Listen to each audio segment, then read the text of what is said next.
Hey, what's up everybody? This is Andrew with Lucid Dream Infinity. I wanted to do a video today about using dreaming and lucid dreaming to look into the future. So, to begin with, I wanted to talk about what I think are a couple of interesting and curious examples from history, then offer sort of some commentary and my own conclusions on that towards the second half of the video. So, two interesting historical examples of using dreams to sort of look into the future, or two examples of people who have had dreams that were of events that actually did occur in the future after the dreams. One example is Abraham Lincoln. It has been documented, historically documented, that Lincoln dreamt of his own assassination before it actually happened. So that's one interesting historical example. And then the other example I want to mention as well is that of Adolf Hitler. Hitler fought in World War I as a soldier, and he was fighting in a trench and fell asleep in the trench. While he was sleeping, he had a dream that the trench he was in, or the earth around him in the dream, collapsed, and that there was molten metal everywhere, and that he and the men that he was with, all of them died. So as a result of having this dream, Hitler gets up and leaves the trench, and then later that same day or night, whatever it was, his trench got shelled and completely obliterated.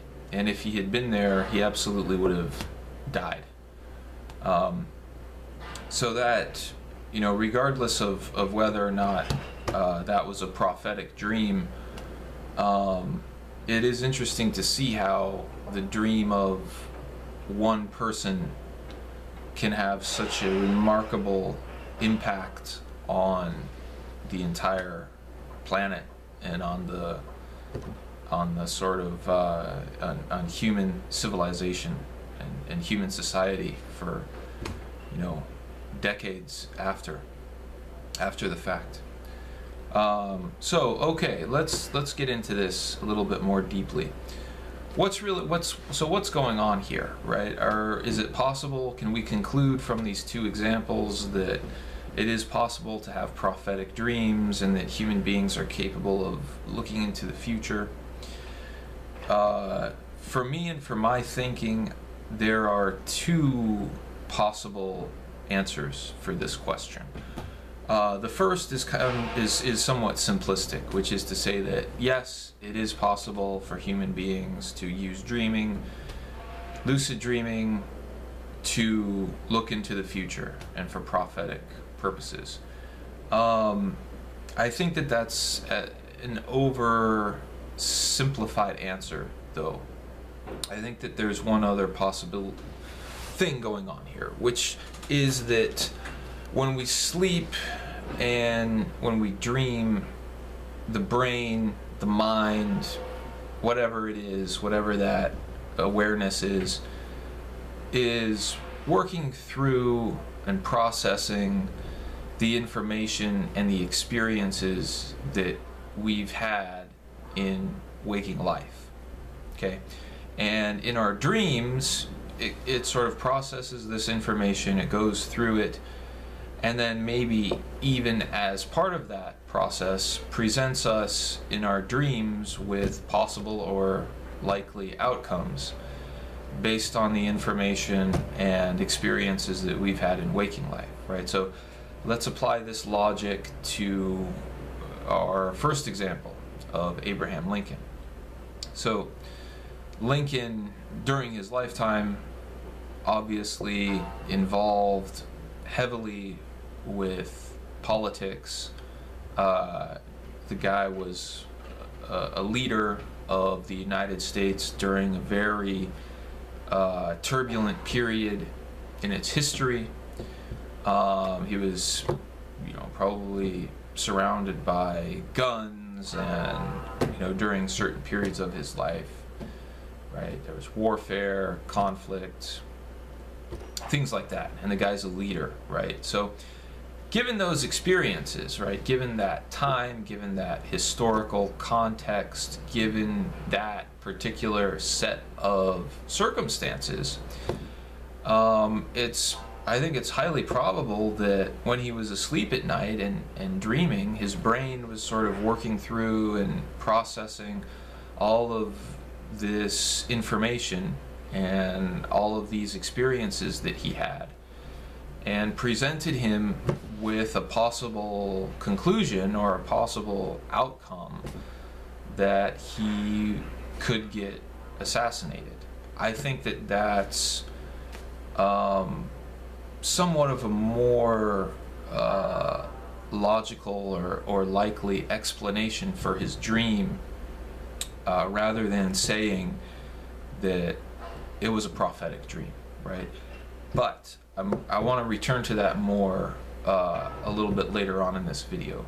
Right now, though, let's take a look at Hitler's dream and his trench that got shelled, right? So here's a guy, Adolf Hitler, a soldier in World War I. He's in a trench, right? The war is going on around him. Men are getting killed. He's probably seeing men as they die, right? And so here he is in a trench, bombs going off everywhere, shells coming in, gunfire. Completely exhausted, he falls asleep and has a dream that the trench that he's in, gets shelled, the earth around him collapses, there's molten metal everywhere. So was that a prophetic dream, or is it more likely that his brain, his mind, whatever it is sort of working through the experiences, processing the experiences, the information, the sensory input, the data, right, what he is going through as a human being.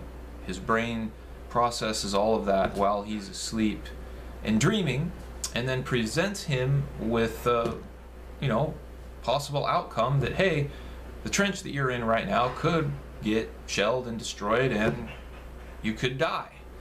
And then as a result of that dream and of that conclusion and of that processing of experience and information that occurred in his dream, and the conclusion that he saw after his brain processed all of the experiences and said, hey, the trench you're in could get destroyed. So he wakes up, decides to leave his trench and go someplace safer, and then boom, the trench gets shelled, right?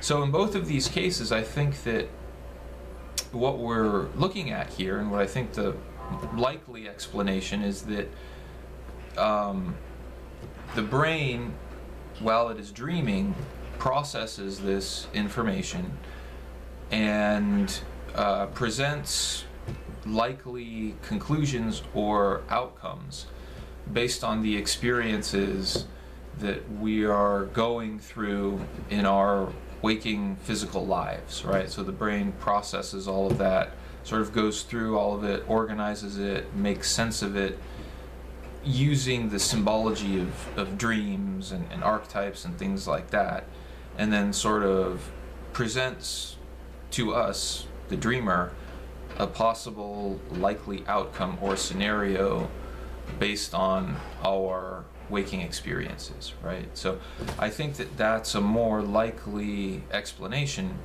rather than saying that there's some sort of mythical prophetic ability going on that human beings have access to through dreams or through lucid dreaming. All right, so, but that said, I think it's also important to acknowledge here that human understanding right now of consciousness, of what the potentials of consciousness are, of what the mind is, what the brain is, all of these things are quite limited in terms of our understanding of what consciousness is actually capable of, in terms of what the mind can do and what consciousness can do, and what the limitations are, if there are any at all, right? I mean, we don't really know. We just really scientifically proved that lucid dreaming is a real phenomenon, you know, back in the late 70s or early 1980s when LaBerge was doing his research at Stanford, right? So I think that the door is still open in terms of these mystical, you know, abilities of consciousness, right? And not just seeing into the future, but other things like telepathy. You know, like, is it possible for us to communicate by sending thoughts back and forth to each other? I mean, we've reached a point with the internet now where you can download movies seemingly like wirelessly right out of the ether. I mean, it's kind of incredible, really. So, you know, that is it possible to do these things with the brain and the mind?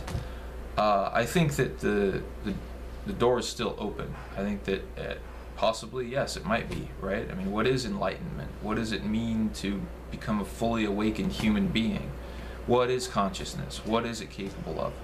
These are, you know, the sort of questions that obviously human beings have been wrestling with for millennia, and that, you know, I think that we are starting to gain more understanding of, especially through things like lucid dreaming, meditation, and this sort of intriguing interface that's going on right now with empirical scientific approaches sort of meeting and co-mingling with ancient spiritual traditions and spiritual practices and things like that.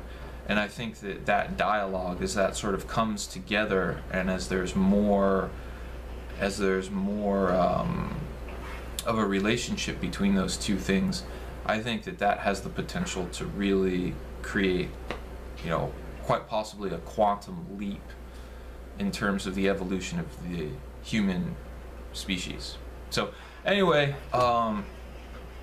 those are my thoughts for the day. I'm putting them out there. You know, I enjoy being part of this internet dialogue and the exchange of ideas that's happening these days. And hopefully I'll be doing more of these videos in the future. Thanks for giving me the chance to express my ideas, and I'll be seeing you.